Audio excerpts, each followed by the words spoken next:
अकोला जिल्हा Republican party of India Athawale गटाच्या वतीनं जिल्ह्यातील गायरान जमीन अतिक्रमण धारकांकरिता हक्क परिषदेचं आयोजन करण्यात आलं होतं। या कार्यक्रमाला रामदास आठवले यांची विशेष उपस्थिती होती।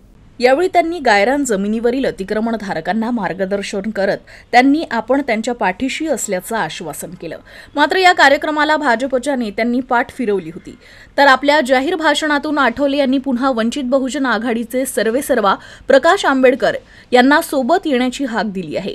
प्रकाश आंबेडकर आणि मी एकत्र आल्यास महाराष्ट्राचा मुख्यमंत्री रिपब्लिकन पक्षाचा होणार असल्याचं ते म्हणाले। बाबासाहेबांनी सांगितले की आपण सत्तेमध्ये आलो पाहिजे। एकट्याच्या ताकदीवर सत्तेवर येणं शक्य नसेल तर दुसऱ्या मित्रांसोबत युती करून आपण सत्तेत आलो पाहिजे। माझं आदरणीय बाळासाहेबांनी सुद्धा आव्हान आहे की जर बाळासाहेब आणि मी जर एकत्रित आलो तर महाराष्ट्राचं राजकारण आम्ही बदलून टाकू।